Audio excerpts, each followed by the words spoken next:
suatu masa ketika negeri ini masih bernama Hindia Belanda, berdirilah sebuah kota yang menjadi pusat denyut nadi pemerintahan kolonial, Batavia. Kota ini adalah jantung dari sistem yang menghubungkan Eropa dengan Timur, pusat dari kekuasaan dan perdagangan yang dibangun selama berabad-abad. Pagi hari di Batavia dimulai dengan deru tram yang melintas, mengguncang jalan-jalan yang dikelilingi oleh pepohonan rindang dan bangunan kolonial bergaya neoklasik. Lalu, lintas manusia dan kendaraan berpadu dengan aroma pasar dan hiruk-pikuk aktivitas harian. Warga Tionghoa membuka kios, pribumi menjajakan dagangan, dan pejabat Belanda berlalu lalang dalam mobil dinas mereka.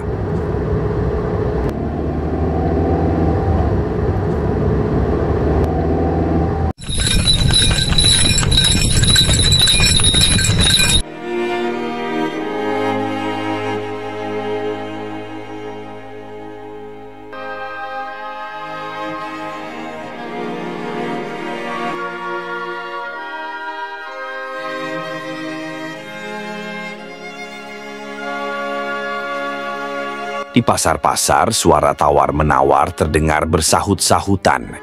Ibu-ibu membawa keranjang rotan, para buruh memikul karung dari pelabuhan Sunda Kelapa yang tak pernah tidur. Di sekolah-sekolah elit, anak-anak Belanda dan kalangan priai menerima pelajaran bahasa Latin, aritmetika, dan sejarah Eropa. Batavia adalah gambaran kontras antara kekuasaan dan ketimpangan, antara kemajuan dan keterikatan. Di balik wajah indah kota terdapat bayang-bayang kerja paksa dan keterbatasan akses pendidikan bagi pribumi. Namun, kota ini tetap berdetak menjadi simbol awal modernisasi di Hindia Timur.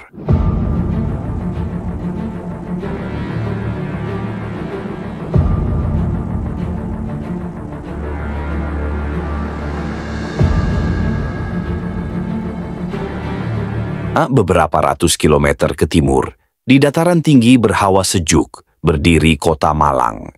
Dikenal karena udaranya yang segar dan kebun-kebun teh yang hijau, Malang juga menyimpan denyut industri yang tak kalah penting. Pabrik rokok NV Faroka, salah satu penggerak ekonomi lokal pada masa itu. Dari kejauhan, terlihat kepulan asap tipis dari cerobong pabrik. Di dalamnya, para pekerja, sebagian besar perempuan, duduk berjejer dalam barisan panjang. Tangan-tangan mereka bergerak cepat, melinting daun tembakau menjadi rokok dengan presisi yang telah terlatih sejak usia muda.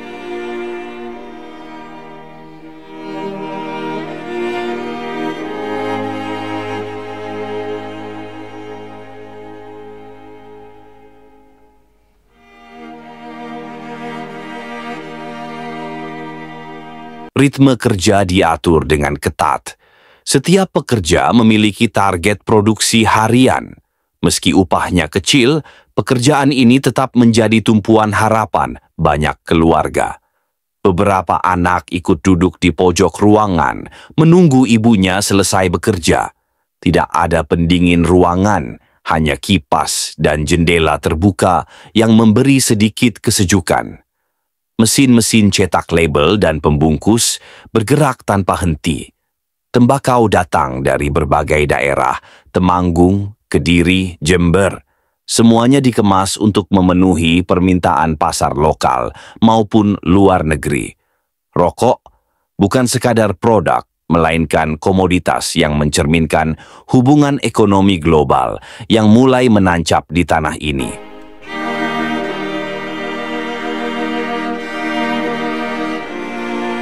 Kita bergeser ke barat, ke Sukamandi, Subang.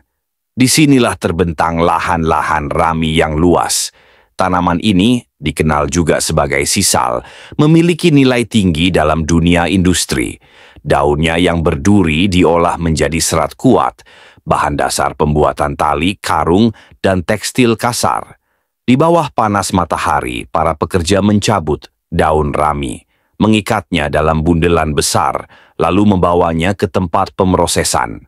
Sebagian menggunakan kereta dorong atau pikulan bambu. Kerja keras ini membutuhkan kekuatan fisik yang besar dan ketahanan terhadap cuaca ekstrem.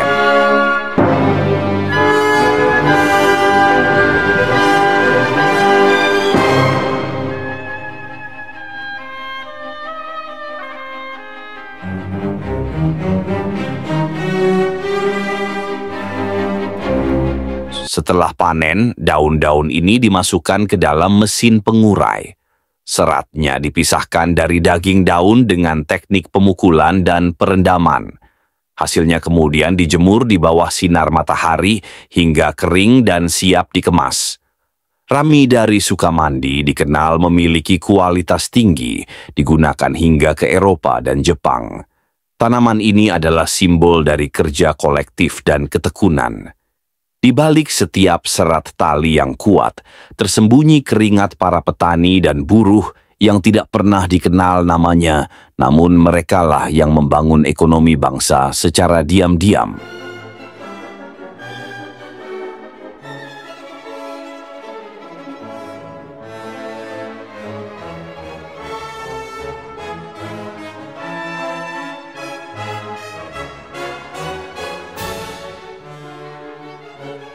Kembali ke kota, kita memasuki dunia yang lebih modern, dunia industri berat.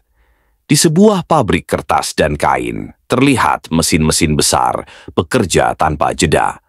Air, serat, dan bahan kimia diproses melalui jalur mekanis untuk menciptakan lembar demi lembar kertas putih yang akan menjadi bahan cetak, dokumen, dan pembungkus. Di ruang lain, benang-benang ditenun menjadi lembaran kain, dicelup dengan warna-warna alam maupun sintetis. Para buruh mengenakan celemek kerja, berjalan di antara roda gigi dan jalur produksi. Suara mesin bercampur dengan aba-aba mandor dan suara peluit waktu istirahat.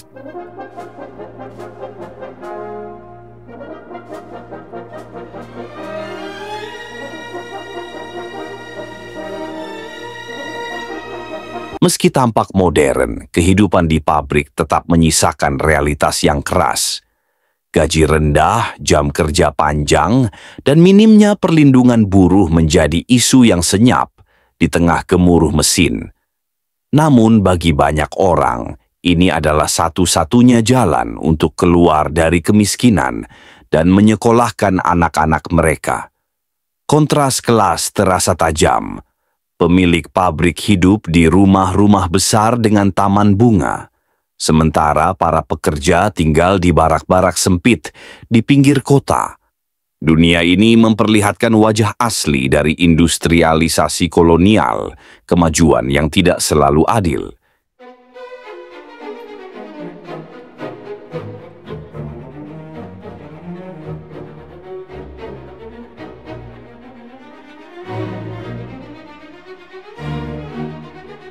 Dari Batavia hingga Malang, dari Subang ke pabrik-pabrik besar, inilah mozaik kehidupan di Hindia Belanda.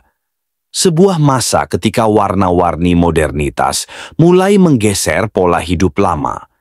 Di tengah segalanya, rakyat kecil bekerja tanpa henti, menjadi tulang punggung dari negeri yang terus bergerak. Dokumentasi ini bukan hanya rekaman visual, tapi juga jejak sejarah.